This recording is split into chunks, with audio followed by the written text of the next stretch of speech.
नमस्कार, ये आकाशवाणी पटना है। अब आप रचना सहाय से प्रादेशिक समाचार सुनिए। पहले मुख्य समाचार।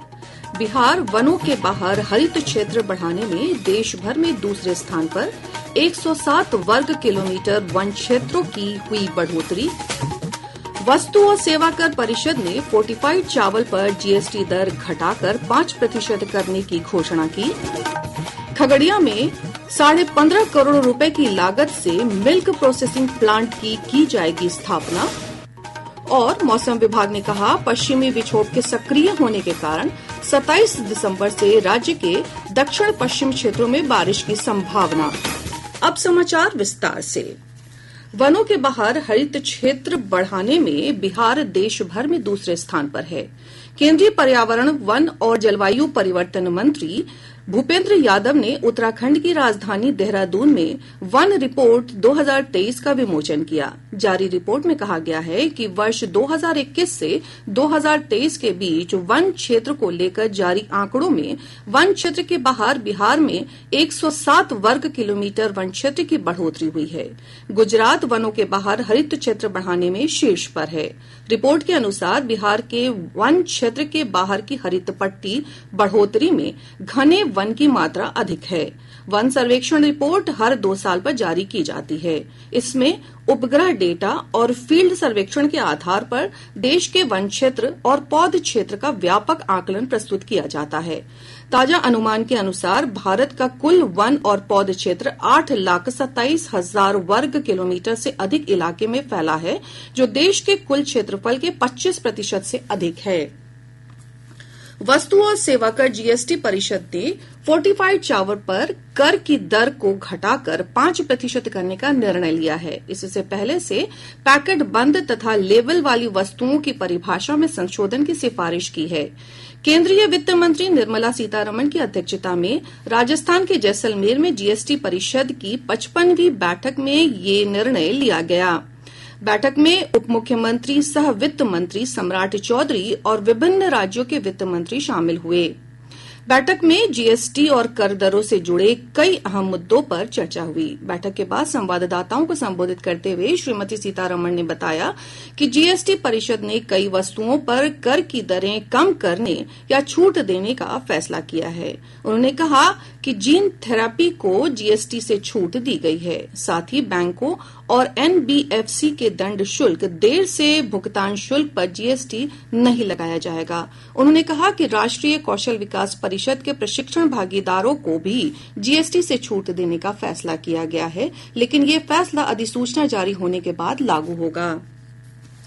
वित्त मंत्री ने कहा कि राज्यों ने एयर टरबाइन फ्यूल को जीएसटी के दायरे में लाने का विरोध किया है, इसलिए इस पर कोई फैसला नहीं हुआ है। मंत्री समूह स्वास्थ्य बीमा पर जीएसटी दर कम करने पर आगे काम करेगा। वित्त मंत्री ने कहा कि डिलीवरी प्लेटफॉर्म पर टैक्स को लेकर भी चर्चा हुई, लेकिन कोई फैसला नहीं हुआ है। श्रीमती सीतारमण ने कहा कि काउंसिल ने छोटी कंपनियों के रजिस्ट्रेशन में आने वाली दिक्कतों को दूर करने के लिए कॉन्सेप्ट नोट पर सैद्धांतिक मंजूरी दे दी है।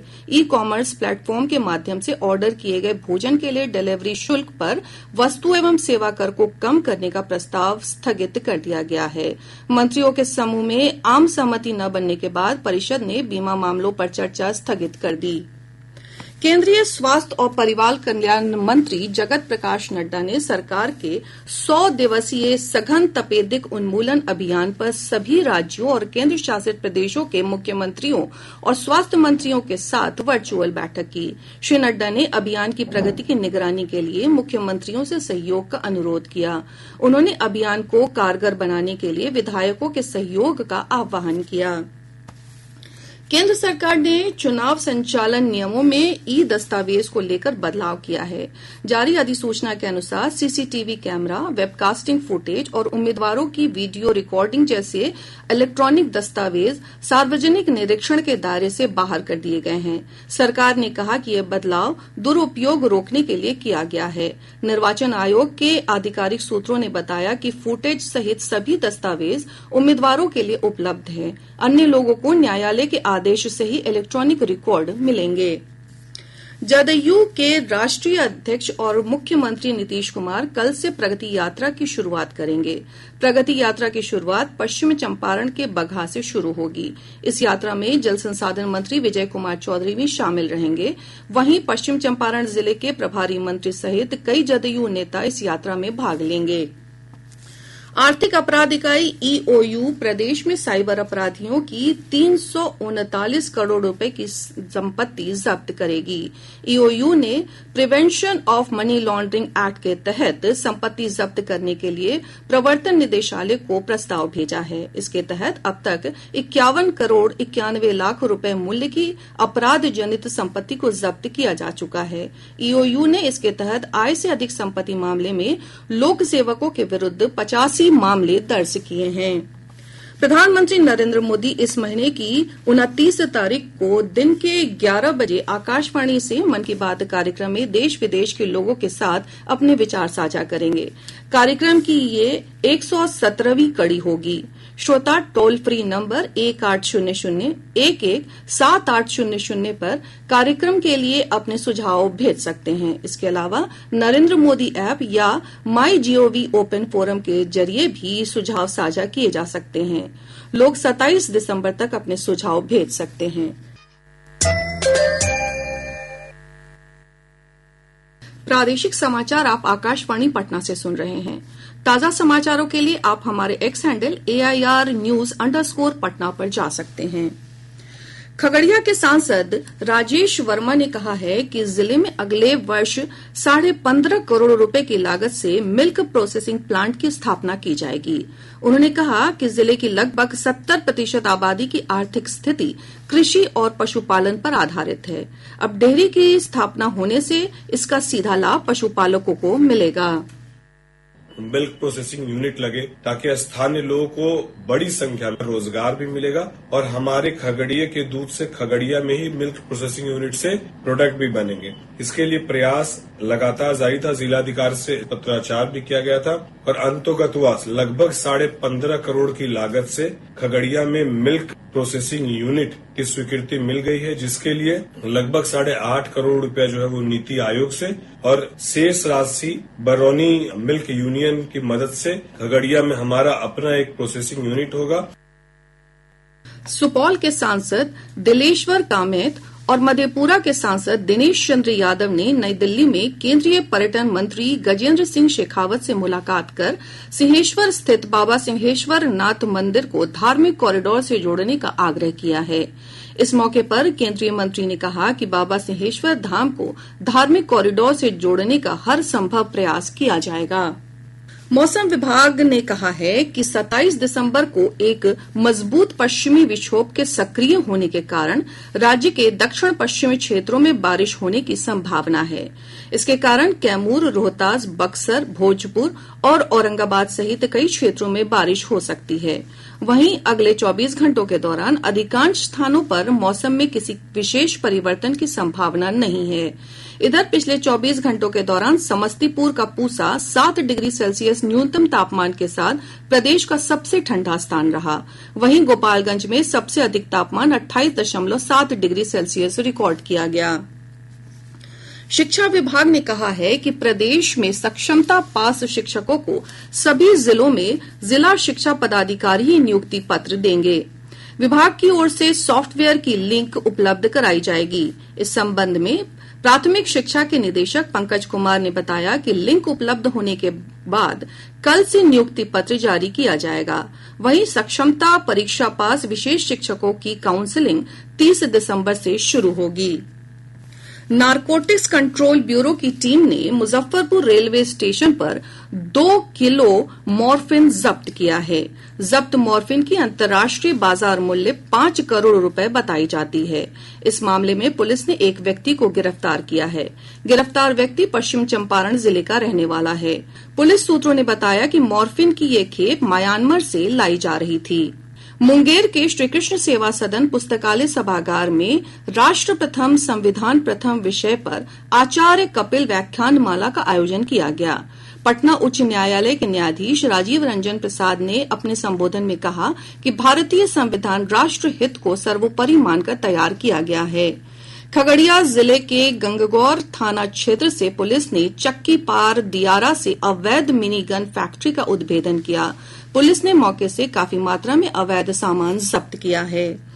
समस्तीपुर जिले के कल्याणपुर थाना क्षेत्र के मुक्तापुर गांव के पास अपराधियों ने प्रॉपर्टी डीलर समेत 2 लोगों की गोली मारकर हत्या कर दी। पटना पुलिस ने भट्टाचार्य रोड के पास छापेमारी कर 200 फर्जी हाई सिक्योरिटी नंबर प्लेट बरामद की है।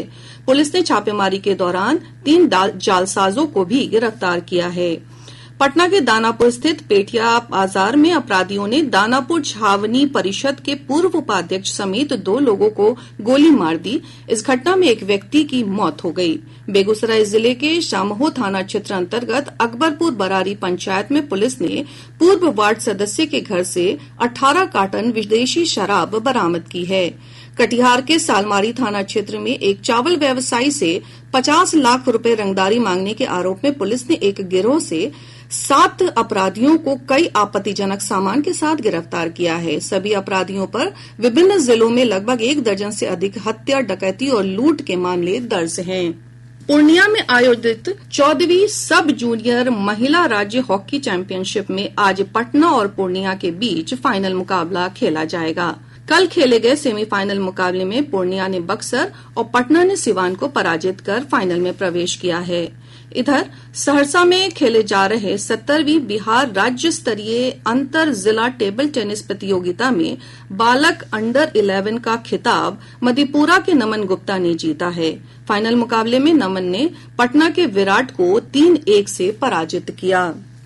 अब पटना से प्रकाशित प्रमुख समाचार पत्रों की सुर्खियां। आज के सभी समाचार पत्रों ने अलग अलग खबरों को प्रमुखता से प्रकाशित किया है। हिन्दुस्तान की सुर्खी है, बिहार के सभी प्रखंडों में खुलेंगे मॉडल विद्यालय। दैनिक जागरण लिखता है, गजट जारी, बेतिया राज की जमीन पर अब राज्य सरकार का स्वामित्व। दैनिक भास्कर ने क्लैट परीक्षा से जुड़ी खबर को प्रमुखता से प्रकाशित करते हुए लिखा है, दिल्ली हाई कोर्ट का फैसला देश की 26 लॉ यूनिवर्सिटी में प्रवेश के लिए आयोजित क्लैट का परिणाम बदलेगा। प्रभात खबर लिखता है, डायल 112 पर रोजाना 72,000 कॉल रिस्पांस टाइम अब 20 से घटाकर हुआ 15 मिनट। राष्ट्रीय सहारा का शीर्षक है, नहीं होगा इलेक्ट्रॉनिक दस्तावेजों का सार्वजनिक निरीक्षण। आज अखबार की सुर्खी है, विशिष्ट शिक्षकों को 1 जनवरी से मिलेगा नया वेतनमान। और अब अंत में मुख्य समाचार एक बार फिर। बिहार वनों के बाहर हरित क्षेत्र बढ़ाने में देश भर में दूसरे स्थान पर। 107 वर्ग किलोमीटर वन क्षेत्र की हुई बढ़ोतरी। वस्तु और सेवा कर परिषद ने फोर्टिफाइड चावल पर जीएसटी दर घटाकर 5% करने की घोषणा की।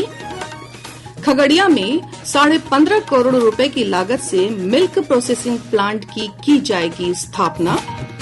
और मौसम विभाग ने कहा, पश्चिमी विक्षोभ के सक्रिय होने के कारण 27 दिसंबर से राज्य के दक्षिण पश्चिम क्षेत्रों में बारिश की संभावना। इसके साथ ही आकाशवाणी पटना से प्रसारित प्रादेशिक समाचार का ये अंक समाप्त हुआ। आकाशवाणी पटना से अगला समाचार बुलेटिन दोपहर बाद 3:10 पर प्रसारित किया जाएगा।